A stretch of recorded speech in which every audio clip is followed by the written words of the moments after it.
Retour dans les Terres désolées avec la critique et analyse des épisodes 3 et 4 de la saison 2. Okidoki. Tu vas m'écouter très attentivement. Tu vas l'aimer, cette histoire, c'est garanti. Bagarre, duel, torture, vengeance, géant, monstre, poursuite, évasion, grand amour, miracle. Éliminer le paladin Harkness dès le premier épisode est un choix audacieux, mais un choc qui conclut en beauté un épisode 3 exceptionnel, riche en affrontements entre factions, en clins d'œil aux fans tant attendus et en décisions cruciales qui, non seulement auront des conséquences majeures pour le désert du Mojave, mais offriront également un aperçu fascinant et profond de la personnalité de deux de nos protagonistes, Maximus et la Goule. Commençons par notre pistolero sans nez qui, après avoir stagné pendant quelques heures, se retrouve soudain en route vers des endroits pour le moins intéressants. Laissé pour compte par Lucy dans le second épisode, souffrant d'une piqûre de scorpion irradiée à la jambe, la Goule partage un moment d'une vulnérabilité remarquable avec le fidèle Canigou. Ses réflexions murmurées tout en s'arrachant des morceaux suintants de la cuisse sont une sorte de métaphore du bateau de Thésée pour sa propre vie. Son âme a perdu trop de planches et c'est un nouveau cap franchi pour ce qui reste de Cooper Howard de l'admettre, même s'il ne le dira qu'à un chien. Le sermon de Lucy de l'épisode 2 a visiblement résonné dans son esprit. Il a consacré 2 siècles à retrouver sa famille, mais vaudra-t-il quelque chose lorsqu'il l'aura enfin retrouvé ? Peut-être que la Goule peut vraiment changer si l'on en croit son geste de sauver Lucy. Son choix d'aider la femme en tunique la semaine dernière l'a mené tout droit dans l'antre de la Légion de César, qui, comme tout Romain assoiffé de sang, l'a crucifié. La Goule se surpasse pour sauver sa compagne de voyage d'un tel sort. Malgré son caractère exaspérant, il semblerait que la Goule ait développé une certaine affection, même si elle reste discrète, pour Lucy. Si Walton Goggins est sans conteste la vedette du duo Lucy-Goule dans l'épisode 3, Ella Purnell bénéficie tout de même d'un bref moment de gloire avant de disparaître dans la masse. Sa dispute avec les chefs de la Légion est un vrai régal, notamment ses objections cinglantes et étonnamment pertinentes à leur clause de droit de cuissage. Même si, soyons honnêtes, le fameux « je ne suis même pas vierge et je ne parle même pas de mes histoires de cousins » est la véritable chute. Lucy s'est clairement endurcie et n'a aucune intention de se laisser abattre par les Terres désolées, même face à un adversaire bien plus imposant et terrifiant qu'elle. Et terrifiants, ils le sont, d'horribles bandits qui massacrent la femme que Lucy a sauvée quelques secondes après leur entrée dans le camp. Mais ils forment un paradoxe fascinant, incroyablement cruel et d'une absurdité sans nom. On a affaire à une bande de déguisés en romains, lunettes de soleil sur le nez et mitraillette à la main, vouée à un homme se prenant pour Jules César. En second, on retrouve Macaulay Culkin qui s'en donne à cœur joie dans ce rôle. Son ton détaché et théâtral, sa coupe parfaitement rasée et son respect scrupuleux des règles de la Légion lui confèrent un sérieux comique irrésistible. J'espère sincèrement que ce n'est pas la dernière fois qu'on le voit à l'écran. Comme je l'ai mentionné dans mes critiques précédentes, je suis ravi que les showrunners aient fait des interactions entre factions, si caractéristiques du jeu vidéo Fallout New Vegas, un élément central de cette saison. Cela se confirme avec l'introduction des Rangers de la RNC, même s'ils bénéficient malheureusement d'un temps d'écran bien moindre que la Légion. Réduit à une poignée de soldats, leur lutte désespérée pour la survie est certes intéressante, mais reste encore peu explorée. Il est possible que les fans les plus fervents soient quelque peu frustrés par la présentation de la RNC de la Légion, tant leurs liens directs avec le jeu sont ténus. L'histoire se déroulant 15 ans après les événements de Fallout New Vegas, beaucoup espéraient, voire s'attendaient à ce qu'elle établisse une fin canon pour le jeu. Mais il semble que ces réponses ne viendront pas, bien qu'il s'agisse indéniablement des factions rencontrées dans le monde numérique et qu'elles soient retranscrites avec une compréhension exceptionnelle du jeu d'origine. La double guerre civile de la Légion menée par César et la rivalité persistante de la RNC avec elle ne sont directement liées à aucune des multiples fins du jeu. Le fait que les deux factions s'affrontent à des kilomètres du strip de Las Vegas laisse penser qu'il existe une fin canon. C'est celle où on se bat pour un Las Vegas indépendant, ou, moins probablement, celle où Mr. House remporte la victoire. Mais les showrunners ont judicieusement choisi de laisser les événements clés du final de New Vegas nimbés de mystère. Il est néanmoins amusant de se demander ce qui est arrivé au César original, dont la mort a divisé la Légion en gangs rivaux. A-t-il été tué par le coursier ou est-il mort des suites de sa tumeur au cerveau ? Pendant que la Légion mène sa guerre à l'échelle d'une cour de récréation, le vrai conflit se prépare à la zone 51. Maximus vit une aventure incroyablement chaotique dans cet épisode 3, une fois de plus broyé et transformé par des brutes qui le gouvernent. Rabaissé par Quintus pour avoir suggéré de déclencher la guerre que son maître complote, Maximus trouve un réconfort inattendu auprès de l'homme qu'il s'apprête à assassiner. Le paladin Harkness, avec des récits sur son potentiel à diriger le Commonwealth, des mensonges habilement débités avec l'acteur qui semble s'amuser comme un fou. Mais on comprend pourquoi Maximus se laisse prendre au piège. Il a beau être fragile comme un agneau, il lui faudrait une volonté de fer pour résister au charme anticonformiste du paladin. Dommage que Nanjiani et son numéro à la Han Solo n'aient pas fait long feu. Il est amusant de constater à quel point Maximus est influençable tout au long de cet épisode 3. D'abord, il veut tuer Harkness, puis il se jette dans ses bras après que Quintus l'ait réprimandé. Il perce à jour Harkness lorsqu'il devient évident que le paladin ne souhaite que s'emparer de la fusion froide pour le Commonwealth, mais il retombe sous son charme dès que les deux compères se mettent à plaisanter en jouant au croquet avec un marteau de guerre et un robot sécuritron. Son caractère est incroyablement faible et sa manipulation si facile rend le coup de marteau final et fatal de l'épisode d'autant plus saisissant. Finalement, Maximus prend une décision qui lui est propre, guidée par son sens de la justice. Et en tuant le paladin Harkness pour sauver les enfants ghouls, on comprend que l'homme bon et moral que son père a toujours espéré voir devenir sommeille en lui.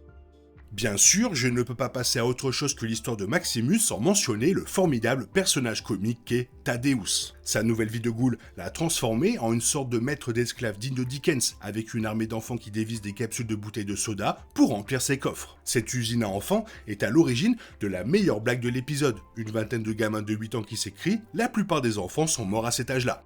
Finalement, le voyage de l'épisode 3 dans l'Amérique d'avant-guerre est étonnamment calme, compte tenu de l'enjeu crucial établi dès le premier épisode et de son absence dans l'épisode 2. L'apparition de House semble un peu superficielle et sans relief, mais il suffit à démontrer qu'il est déjà au courant des plans de Cooper et Moldaver. Après tout, il est l'homme qui savait. En revanche, Cooper est loin d'être au courant, ignorant tout de cet homme à moustache qui ressemble trait pour trait au célèbre Robert House. Cela confirme que l'identité de Justin Theroux est censée rester un mystère et ne fait que confirmer l'erreur d'avoir annoncé son casting. Certes, il y a encore de bons moments dans le passé, mais il révèle davantage du caractère que de l'intrigue. Le discours de Charlie lors de la remise de sa décoration aux anciens combattants présente Cooper comme un soldat profondément attaché à ses camarades, soulignant un contraste saisissant avec l'homme qui deviendra 200 ans plus tard, dans un futur ravagé par le nucléaire. Plus tard, Charlie explique qu'il a reçu sa décoration pour avoir sauvé des vies, et non pour les meurtres que cet acte héroïque a nécessité. Bien évidemment, l'implication est que Cooper devrait tuer Robert House pour sauver l'humanité de l'anéantissement. Mais ce flashback ne se résume pas au simple déchirement de conscience de Cooper. Les paroles de Charlie reflètent le choix de la Ghoul. Il serait prêt à tout pour protéger ceux qu'il aime, même à commettre l'irréparable. Ce qui, évidemment, n'impliquait pas d'envoyer la RNC à la mort pour sauver Lucy. Non, ce n'est pas l'homme que deviendra Cooper Howard. Malgré ses aveux d'avoir perdu trop part de lui-même, il se contente encore d'être un tas de bois. Lucy est sans doute le prix qu'il devra payer pour sauver sa famille. Et comme il ne l'a pas encore retrouvé, Lucy doit vivre. N'importe où cette décision égoïste le mène, le chemin sera assurément fascinant. Les griffes morts sont parmi les monstres les plus célèbres, mais beaucoup pensent à tort qu'il s'agit d'une espèce mutante créée par les radiations massives de l'apocalypse. En réalité, ils ont été développés par le gouvernement américain des années avant le largage des bombes, dans l'optique de remplacer brutalement les soldats réguliers. Cependant, comme l'expliquent certaines pages wiki, à ce jour, aucune source officielle ne confirme que le gouvernement ait mis en œuvre son objectif initial de déployer les griffes morts au combat avant 2077. Eh bien, ça y est, cette description a besoin d'être mise à jour, car le 4e épisode de la saison 2 révèle que les États-Unis ont bel et bien déployé des griffes morts sur le champ de bataille. Dans cette scène d'ouverture saisissante, se déroulant littéralement sur le front alaskien, Cooper Howard est témoin de la férocité de ce projet macabre. Filmé comme une séquence d'horreur plutôt que comme une scène d'action, le massacre d'une escouade de l'armée populaire de libération est une introduction efficace à la créature que les fans attendent depuis une saison et demie. Et même si d'autres épisodes nous en apprendront certainement davantage, cette brève introduction laisse déjà penser que l'équipe des effets spéciaux a parfaitement réussi à recréer cette bête emblématique. Le modèle 3D rend bien compte de son imposante stature, mais comme souvent, ce sont les gros plans sur sa tête animatronique, avec ses yeux qui clignent lentement et sa mâchoire qui s'ouvre en grand, qui produisent l'effet le plus terrifiant. Ce n'est pas seulement l'apparition de la griffe morte qui rend cette scène d'ouverture si percutante. Il y a aussi le plaisir de voir la vieille armure T-45 reprendre vie grâce à une conception fonctionnelle et ingénieuse, ces systèmes défaillants rappelant les plaintes de Cooper à Bud dans la saison 1 et la philosophie de Voltec, qui privilégie le profit au détriment des personnes. Et puis, il y a Goggins, qui transmet non seulement la peur de se retrouver face à face avec un véritable monstre, mais aussi la terreur de réaliser comment toute l'armée adverse a été vaincue. On ignore si Cooper comprend que les Griffes-Morts ont été déployés par ses propres supérieurs, mais il sait pertinemment que ces hommes, dans leur armure défectueuse, n'ont pas remporté la victoire. Tout cela constitue une terrifiante préfiguration du cliffhanger de l'épisode, où Lucy et la Goule, armés seulement de quelques pistolets et des vêtements qu'ils portent, se retrouvent nez à nez avec une Griffe-Mort, sur le strip de New Vegas. Ils sont confrontés à une situation désespérée. Heureusement, avant ça, le duo a l'occasion de bien s'amuser cette semaine avant d'affronter la mort ambulante. Après son terrible calvaire aux mains de la Légion, Lucy a été soignée par la RNC. Mais si 2 jours sous perfusion continue de Buffout peuvent donner un coup de fouet, c'est une drogue extrêmement addictive, un problème que presque tous les joueurs de Fallout ont rencontré au cours de leurs heures de jeu. Il en résulte une variation narrative amusante sur le thème de l'addiction, Lucy étant désormais plus ouverte à l'idée de faire quelques carnages. Le diagramme de veine entre elle et la Goule se chevauche légèrement, même si ce n'est pas le fruit de ses propres choix. Bien sûr, les cibles de Lucy ne sont pas humaines, mais ce ne sont pas des Ghouls ordinaires. Une fois de plus, on retrouve les clins d'œil aux factions de New Vegas, cette fois-ci les Kings, une tribu d'imitateurs de Elvis. Mais, comme pour la RNC et la Légion, cela fait plus de 10 ans qu'on ne les a pas vus, et les Terres Désolées sont impitoyables envers leurs habitants. Les Kings sont tous devenus des Ghouls sauvages, un moyen efficace de souligner le passage du temps et de les transformer en chair à canon pour la scène d'action la plus spectaculaire de la saison 2 à ce jour. Elle regorge de petits détails soignés, du montage fluide et rythmé à la façon dont les corps tournoient et se tordent lorsque les plaies s'ouvrent. Le ralenti qui conclut le combat est un clin d'œil fantastique au jeu, pas étonnant qu'il ait été utilisé comme une des images clés de la bande-annonce de la saison. Suite à la remarque de la Goule dans l'épisode 3, ne me remerciez pas encore, rien n'indique pour l'instant que son geste de sauver Lucy a été motivé par des arrière-pensées. Au contraire, il semble sincèrement heureux d'être en sa compagnie. Je suis ravi que les scénaristes préfèrent maintenir une certaine tension plutôt que de basculer immédiatement dans une quelconque trahison. Cette tension nerveuse contribue à une montée en puissance progressive et à un bon rythme de l'intrigue. Par contre, on ne peut pas en dire autant des intrigues qui se déroulent dans les abris 32 et 33. Après leur réintroduction dans le premier épisode, il nous a fallu attendre la moitié de la saison pour retourner sous terre, ce qui contribue à l'impression que ces événements sont moins importants que tout ce qui se passe à la surface. Cet épisode tente toutefois de contrer cette impression en tissant un mystère dans les tunnels. Le club absurde et consanguin de Reg épuise les ressources de l'abri 33, et Betty est contrainte de demander l'aide de Steph à l'abri 32.